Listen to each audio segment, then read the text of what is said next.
Are you wondering what you should eat to help you have a healthy pregnancy?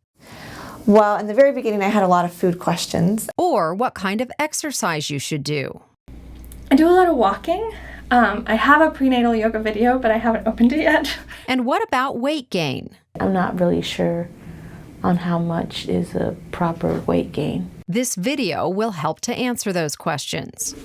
Hi, Adriana. Good to see you guys. How are you feeling?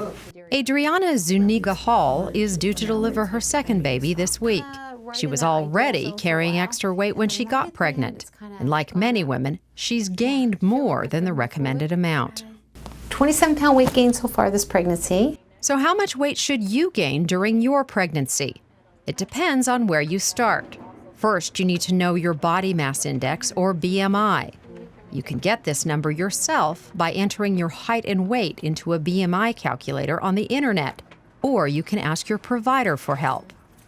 Is it okay if we look at your weight gain graph then? Starting with the very first prenatal visit, you should talk to your provider about what your recommended weight gain is for your pregnancy. The guidelines suggest that if you are obese with a BMI of 30 or above, you should gain between 11 and 20 pounds during your pregnancy. If you're overweight with a BMI of between 25 and 30, you should gain between 15 and 25 pounds. If you're normal weight with a BMI of 18.5 to 25, you should gain between 25 and 35 pounds. And if you're underweight with a BMI below 18.5, the guidelines suggest you gain between 28 and 40 pounds. It's important to stay within these guidelines because gaining too much weight during pregnancy can lead to complications for you and your baby. For the mother, the risks of gaining too much weight during pregnancy include having a large baby, which may make her delivery more difficult or increase her risk of needing a C-section. Can also make it more difficult for her to take that weight off after delivery, and she may find it difficult to get back to her pre-pregnancy weight. For her baby, gaining too much weight may increase her baby's risk of becoming an overweight or obese child. To help track your progress, ask your provider to review your weight gain during each prenatal visit. I like when she goes over because she can explain it a little more versus me just looking at the chart. Last time I was pregnant, I think I gained almost 50 pounds. I'm in here, Timmy. When he was in there. So this time I was trying to be more careful. And you don't need to eat for two. In fact, you don't need any extra calories during the first trimester, and during the second and third trimesters, you only need 200 to 300 more calories per day.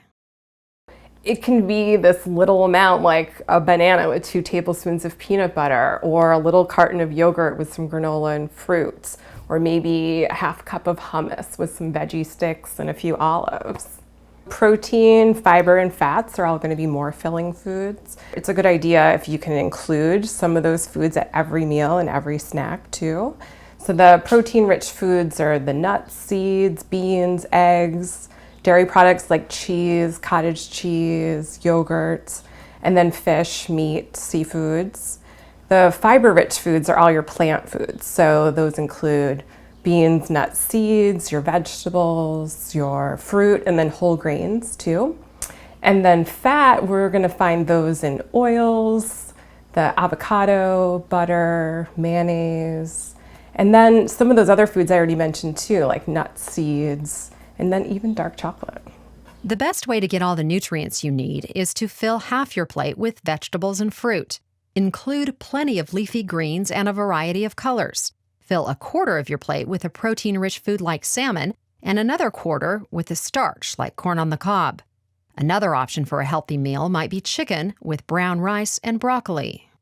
For a vegetarian option, try a stir-fry with tofu, lots of veggies, and rice or noodles. If you're eating out, choose a restaurant where you can order lots of vegetables, a protein, and whole grains. And watch portion size. You may be able to split one order into 2 meals. I'm not calorie counting, I'm just trying to make sure to eat every few hours. If you do find that you're gaining too much weight, you might want to start writing down what you eat.